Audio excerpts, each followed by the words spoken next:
Claiming Social Security benefits at age 62 versus full retirement age versus delaying until age 70.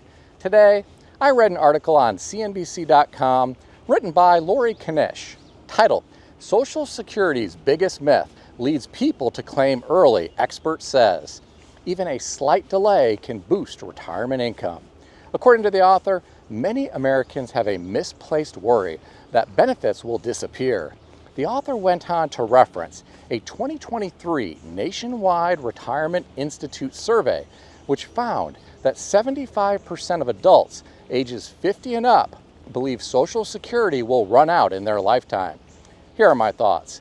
These fears are misguided because the United States can pay any debt it has because it can always print money. Let me share a direct quote with you from Alan Greenspan, the former chair of the Federal Reserve. We can guarantee cash benefits as far out and at whatever size you like, but we cannot guarantee their purchasing power. I'll include a link to this video in the description below. What Alan Greenspan was talking about is happening right now before our very eyes. Social Security checks continue to go out, but their buying power is eroding. We are getting to a point where these checks really aren't providing much financial security anymore. The average Social Security check in America will not even cover the rent cost for a studio apartment in some major cities. Forget about utilities, food, car expenses, medical, and entertainment.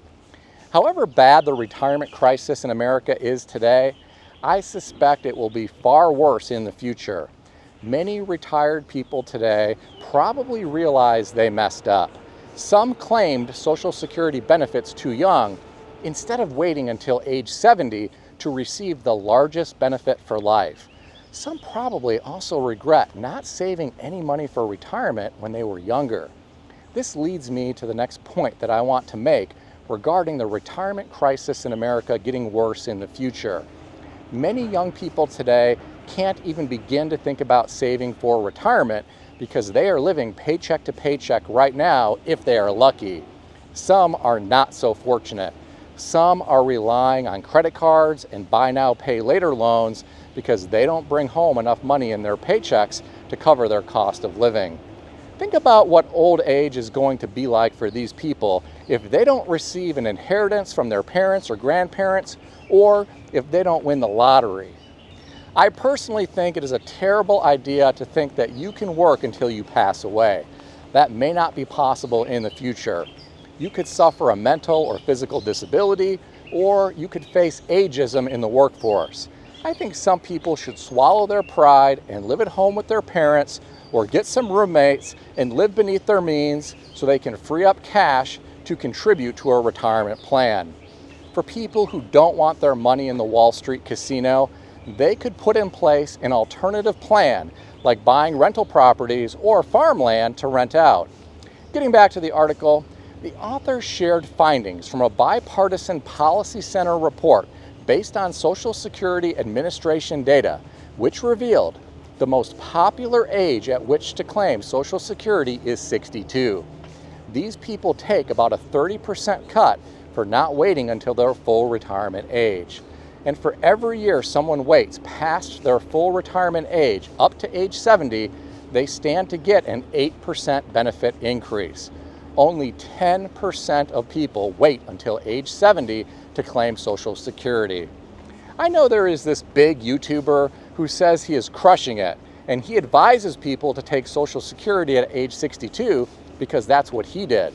Unlike him, I'm not giving advice regarding when to take Social Security. I think this is a very personal decision. I don't think people should listen to a YouTube personality's financial advice. I think people should consult qualified professionals who put their interests first and foremost. These professionals can examine all of their assets and liabilities and get an understanding about what their lifestyle and cost of living may be like during retirement and better understand their risk tolerance as well. I personally will wait until age 70 to claim Social Security. I want the biggest check for life from the United States government, but my situation is unique. I have a lot of assets that provide a financial return that I can live on until age 70 and beyond. I also have family members who have lived into their 90s, so that may be the case for me. This is not the case for everyone. Some people have family members who have died very young. I'd rather plan for living into my 90s in case it happens. Now, someone is probably going to get in the comments and say it's better to take Social Security at age 62 and not spend any of the money and invest all of it, and if you do this, you might come out ahead. I've heard this argument many times. For me, I'd rather not gamble. Stock market returns are never guaranteed. I'd rather get the largest check for life from the United States government with one of the mightiest militaries in the world, which happens to also have the world's reserve currency. I'll speculate with my other assets. That's just me. You do whatever you want. I'll sleep better at night knowing I have the largest check for life from the United States government. If I was someone without a pension or any assets, I would never consider taking Social Security at age 62. I'd stand on a corner with a cardboard sign or work whatever terrible job I could find to get money until I turned 70. I'd want to make sure I had the largest check for life because I know I'd need it, given what is happening in this country with inflation. I truly worry for a lot of people who are taking Social Security at age 62. I realize some have no choice. Some may have gotten laid off and can't find a new job in their fields. Some may have worn out their bodies doing physical labor in the trades. I get that, but I'll default to what I said earlier. I'd find a way to bring in money until age 70, regardless of how demeaning it was. I've worked some very demeaning jobs in the past. I washed dishes in a hot kitchen. I worked out in a field at a nursery digging holes and planting trees while being cooked by the sun.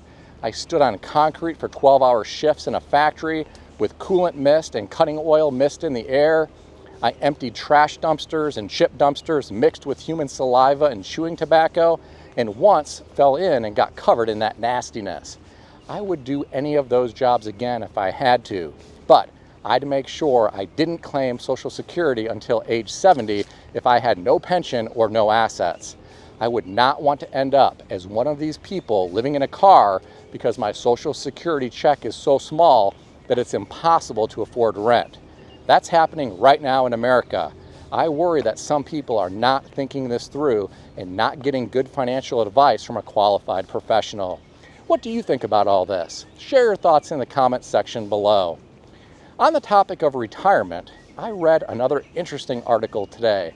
This one was on ZeroHedge.com, written by Tyler Durden, likely a pseudonym for writers at Zero Hedge, titled Visualizing America's Average Retirement Savings by Age. According to the author, the median retirement savings for Americans stands at a mere $87,000, a figure far lower than what is needed for a comfortable nest egg. The author went on to reference a recent survey from Northwest Mutual, which revealed that $1.46 million is the ideal savings target for retirement, which is up from $1.27 million last year. Here are my thoughts.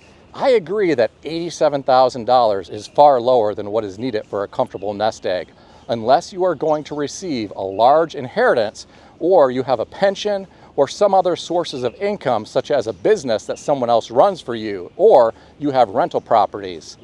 $87,000 when applying the 4% rule is only going to generate $290 per month to live on. That might cover your utilities for the month, but that's about it. While some of you may think that $1.46 million sounds like a lot of money, it's really not. When applying the 4% rule, that will only generate $58,400 per year, or $4,866.66 per month. If that money is in something like a 401k, that money was likely put in pre-tax. So you'll have to pay taxes on that income when you take it out. Don't get me wrong, having $87,000 saved for retirement or having $1.46 million saved for retirement is better than nothing. There are a lot of people here in America who have nothing saved. Some of these people may be living in nice homes and may be driving new vehicles. They are sacrificing their future financial security by living for today. There will come a point where they may regret all of this. I'm sure some of you know people like this. If you do, tell me about them in the comment section below. Please keep in mind that everything in this video is for entertainment purposes only, and nothing in this video is financial advice or advice of any kind. If you need advice, seek advice from a qualified professional in good standing who puts your interests first and foremost. If you enjoyed this video, consider subscribing to the channel. Please also consider sharing this video with your friends. I want to extend a special thanks to everyone who has subscribed to this channel. I want to also thank all of my channel members. If you would like to become a channel member, there is a link in the description beneath this video. You can read more about the different membership levels. Please also check out some of the great books that I suggest you consider reading in the description below. I've included Amazon affiliate links to these books. As an Amazon associate, I earn from qualifying purchases. Stay healthy and wealthy. I'll see everyone in the next video.